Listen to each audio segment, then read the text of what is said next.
chaîne de Mathématiques Sciences. Aujourd'hui, je vais vous présenter et expliquer une nouvelle vidéo, qui est une vidéo tout simplement en mathématiques pour les premières spécialités. Et dans cette vidéo de mathématiques pour les premières spécialités, je vous propose tout simplement tout le rappel de cours sur les équations du second degré. Alors donc, on va voir tout simplement ce que c'est qu'une équation du second degré. Ensuite, dans le second temps, on va voir tout simplement les propriétés pour résoudre des équations du second degré. Et enfin, on va voir tout simplement un exemple de résolution. Alors ne vous inquiétez pas, vous verrez, on va en faire pas mal, des équations du second degré. On va essayer d'en faire pas mal. Donc voilà, c'est une notion qui va revenir quand même beaucoup de fois dans l'année. Donc il faut essayer de l'avoir comprise dès maintenant. Comme ça, plus vous la comprendrez et mieux ce sera. Comme ça, vous aurez moins de travail à faire en fait dans les chapitres qui vont suivre, ok? Parce qu'on va en refaire quand même pas mal de fois. Et même pour l'aspect physique-chimie de terminale, ça sert toujours de savoir résoudre une équation du second degré. Alors du coup, sans trop tout simplement nous éparpiller, on va tout de suite rentrer dans le vif du sujet et donc définir ce que c'est qu'une équation du second degré. Donc premièrement, définition. Donc définition, qu'est-ce que c'est qu'une équation du second degré? Et de même qu'on a des trinômes du second degré, des fonctions polynômes du second degré, on a les équations du second degré.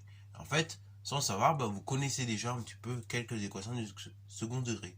Par exemple, les équations qu'on a résolues dans la dernière vidéo, ce sont typiquement des équations du second degré. Parce qu'en fait, la puissance la plus élevée qui est appliquée à x dans chacune de ces équations, ça sera toujours x au carré. Mais dans les équations dites produit nul, si vous redéveloppez à chaque fois, la plupart du temps, vous verrez, vous allez vous retrouver avec des x au carré.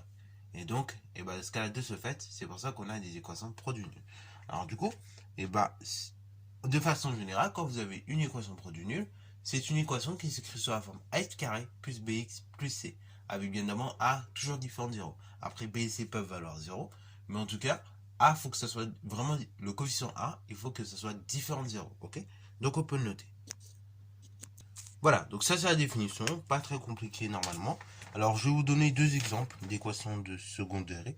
Donc exemple d'équation du second degré, ok? Donc alors il y en a tout plein d'autres, mais je vais vous en donner quelques exemples. Par exemple, quand on a l'équation 3x carré plus 2x plus 1 égale à 0, là c'est une équation du second degré avec a qui vaut tout simplement 3. En fait, c'est le nombre qui est collé à x carré. Après b qui vaut 2, c'est le nombre qui est collé à x. Et enfin c qui vaut 1. Également l'équation x carré égale, par exemple, je sais pas moi, x carré égale 9. C'est une équation du second degré. Alors là, pourquoi c'est une équation du second degré? Parce que ça équivaut également à l'équation x carré moins 9 égale 0. Et donc là, on voit bien qu'on a a qui vaut tout simplement 1 et b qui vaut 0. Par contre, c qui vaut moins 9. Ok? Bravo. Et c'est de même pour les équations de produit nul. Par exemple, x plus 4 facteur de 2x plus 1. Si je développe, arrivé à un moment, je vais avoir du 2x au carré. Donc ça fera 2x au carré. Après, donc, ça fera tout simplement x. Ok? Après, vous aurez donc 4 fois 2x, 8x. Et après, vous aurez donc plus 4. Et donc, vous arriverez à une équation de la forme 2x carré plus 9x plus 4 égale à 0. Et donc là, bien évidemment, tout ça égale à 0. Ok, voilà. Si on considère que ça, c'est égal à 0. Voilà. Bon, voilà. Donc ça, ce sont des équations du second degré. Voilà. Et il y en a tout plein d'autres comme ça, mais voilà. C'est juste pour vous donner quelques exemples, bien évidemment, d'équations du second degré. Alors, bon, maintenant qu'on a vu ce que c'est qu'une équation du second degré, on va essayer de voir tout simplement comment on résout ça. Ok? Bravo. Donc là, maintenant, deuxièmement, on va voir la résolution. Ok? Donc, résolution dans l'ensemble des réels. Parce que là, encore une fois, alors je précise pourquoi dans l'ensemble des réels. Parce que dans l'ensemble des complexes, ces équations-là, vont pouvoir se résoudre d'une certaine façon. Encore. Ok? Il y a des façons un peu plus complexes de les résoudre. Là, dans R, il y a une certaine façon de les résoudre qu'on ne va pas forcément appliquer dans l'ensemble des complexes. Alors déjà, première des choses, on va définir quelque chose de très important en définition. On va définir ce qu'on appelle le discriminant. Ok? Et le discriminant, ça correspond au réel. Donc le réel b carré moins 4ac est appelé le discriminant du trinôme ax carré plus bx plus c égale ax carré plus bx plus c, ok. Alors, souvent ce réel-là, on va le noter delta. Donc on le note delta, donc delta avec un trait comme ça.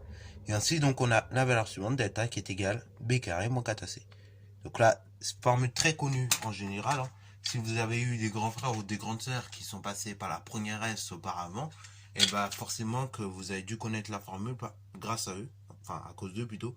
Et donc, parce que bah, c'est une formule qui est assez connue, mine de rien, ok. Donc voilà, ça c'est le discriminant, ok. Donc ce réel-là, b carré moins 4ac, c'est ce qu'on appelle le discriminant. Donc du trinôme ax carré plus bx plus c. Et donc, la formule là, delta égale b carré moins 4ac, il faut la connaître par cœur. Ok, ça va vous servir tout le temps. Et la résolution du cours d'une équation du second degré ne va dépendre que du discriminant delta. Si ce discriminant, enfin on va avoir trois cas. On va voir le cas si le discriminant est positif, si le discriminant est négatif et si le discriminant est nul. Qu'est-ce qui se passe, ok? Donc c'est ce que nous allons voir maintenant. Alors, premièrement, si delta est négatif. En fait, ce qui va se passer, c'est que l'équation donc que nous avons vu tout à l'heure, l'équation ax carré plus bx plus c n'a pas de solution réelle, ok? Donc n'a pas de solution réelle.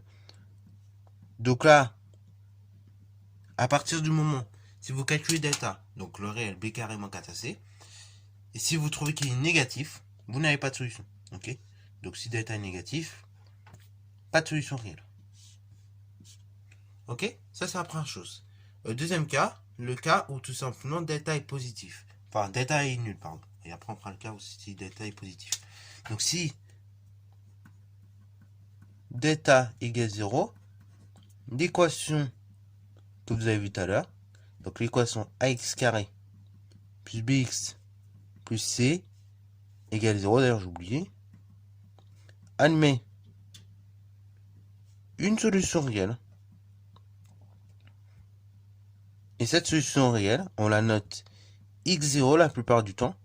Et x0 est égal en fait à moins b divisé par 2a. Alors là, vous reconnaissez certainement le réel alpha. Ok, bravo. En effet, puisque f va changer de variation en ce réel-là, et lorsque delta est négatif, et lorsque delta vaut 0, bah du coup, il y aura la particularité que ce changement de variation, donc en alpha, en alpha, et va se faire au niveau de l'axe des abscisses en fait. On aura qu'un seul point d'intersection entre la courbe et l'axe des abscisses. Alors du coup, ça c'est le cas où delta est nul, c'est-à-dire qu'on a une solution réelle, que l'on note x0, et x0 c'est moins b sur 2a. Ok? Alors pareil, là vous dites sûrement, mais waouh, là ça sort d'où tout ça? Donc ne vous inquiétez pas, vous aurez une autre vidéo qui va suivre après celle-là, où je vais démontrer point par point tous les résultats. Ok? Tous ces résultats-là, ils vont être démontrés, ne vous inquiétez pas. Ça sort pas de nulle part, il y a une certaine logique en fait. Ok? Alors bon, ça du coup c'est pour tout simplement le cas où delta est égal à 0. Maintenant on va voir le cas où delta est positif. Donc si delta strictement supérieur à 0, alors l'équation que vous avez vue tout à l'heure, donc l'équation ax carré plus bx plus c égale 0, admet cette fois-ci non pas une solution réelle, mais admet deux solutions réelles. Donc deux solutions réelles. Donc en général, que l'on note x1 et x2. Et donc les valeurs de x1 et x2 sont les suivantes. Donc on a x1 qui est égal à moins b moins racine carrée de delta divisé par 2a. Et on a x2 qui est égal tout simplement cette fois-ci à moins b plus racine carrée de delta divisé par 2a. Ok, bravo. Donc là pareil, ça c'est dans le cas où delta est positif. Dans le cas où delta est positif, hein, retenez bien, deux solutions réelles. Ok, bravo. Donc x1, x2. Et x1, c'est égal à moins b moins racine carrée de delta, divisé par 2a. Et après, x2, bah, c'est l'inverse. En fait, c'est la même formule, mais avec le plus. Hein. Donc, c'est toujours moins b. Cette fois-ci, plus racine carrée de delta, divisé par 2a. Donc là, pareil, ce que je surligne, les formules, là, que vous voyez, ces trois formules, pour vraiment les apprendre par cœur. Avec la formule, évidemment, du discriminant qu'on a vu précédemment. Ok, bravo. Donc ça, c'est dans le cas où delta est positif. Alors, petite remarque, au niveau des résolutions des équations du second degré, quand on résout une équation du second degré, donc, par exemple, si on prend une fonction f, qui est de la forme f de x égale a carré plus bx plus c, et donc on veut résoudre l'équation f de x égale 0, en fait, ça revient à chercher les points, tout simplement, des points d'intersection entre la courbe et l'axe des abscisses, ok? Voilà, c'est ça le but, en fait. Et donc, là, ces propriétés veulent dire quoi concrètement? Dans le cas où delta est négatif, et ben en fait, on n'a pas de point d'intersection entre la courbe et l'axe des abscisses. Dans le cas où delta est nul, on a un seul point d'intersection entre la courbe et l'axe des abscisses. Et après, dans le cas où delta est supérieur à 0, et ben on a deux points d'intersection carrément entre la courbe et l'axe des abscisses. Alors du coup, vous verrez par la suite que ces propriétés-là vont nous aider un petit peu plus à étudier ce qu'on appelle le signe de notre trinôme. Ok, bravo. À aider ces propriétés-là, ça va nous aider vraiment à étudier le signe. Ok, mais ça c'est pas pour tout de suite. On verra ça dans une autre vidéo. Ok, qui arrivera, j'espère, avant la semaine prochaine. Ok, bravo. Alors, du coup, maintenant on va résoudre dans R une équation. Donc là, exemple, résoudre dans l'ensemble des réels. Ok, donc dans R. L'équation suivante, donc l'équation que je vous ai affichée dans quelques secondes, c'est-à-dire l'équation donc 3x carré plus 12x moins 15 égale 0. Ok. Voilà, donc ça c'est l'équation qu'il faut résoudre. Donc pour résoudre une telle équation, comment on va s'y prendre? Bah, déjà, première des choses, tout début, ce qui est bien, c'est d'indiquer nos coefficients. Donc A, B et C. Donc A, je vous rappelle, c'est le nombre qui est à côté de x au carré. Donc il vaut 3. B, je vous rappelle, c'est le nombre qui est à côté de x, donc c'est 12. Et C, bah, c'est le nombre qui est tout seul à droite, donc ici il vaut moins 15. Ok? Une fois qu'on a fait ça, deuxièmement, je vais calculer mon discriminant. Donc le discriminant, vous vous rappelez, c'est b carré moins 4ac. Donc vous vous rappelez toujours bien la formule. Au moins comme ça, c'est clair dans votre tête. Et au moins on voit que vous la connaissez. Et après, donc delta est égal b carré moins 4ac, c'est-à-dire donc 12 au carré moins 4 multiplié par a, donc multiplié par 3, multiplié par c, multiplié par moins 15. Ça fait donc delta qui est égal à la chose suivante. 12 au carré, 144. Ici, moins par moins, ça fait plus. Après 4 fois 3, ça fait tout simplement, on a dit 12. 12 fois 15, 180. 144 et 180, ça fait donc tout simplement 324, qui est strictement positif. Ok? Comme 324 est strictement positif, donc la valeur de delta du discriminant est strictement positif, l'équation, ok, admet combien de solutions réelles? Bah, tout simplement deux solutions réelles. Ok? Donc, vous avez x1 qui est égal à, d'une part, moins b, moins racine carrée de delta divisé par 2a. Et après, on a la deuxième solution, x2, qui est égal à moins b plus racine carrée de delta divisé par 2a. Alors, par contre, dans certains manuels, vous trouverez que x1, c'est moins b plus racine carrée de delta, x2, c'est moins b moins racine carrée de delta divisé par 2a. Bon, en réalité, bon, je donne des noms x1, x2, mais après, vous faites ce que vous voulez, ok? Vous l'apprenez vraiment comme vous l'avez appris. Et en réalité, même si vous permutez dans les deux, hein, du temps que vous avez les deux formules, j'ai envie de vous dire, c'est déjà bien, ok?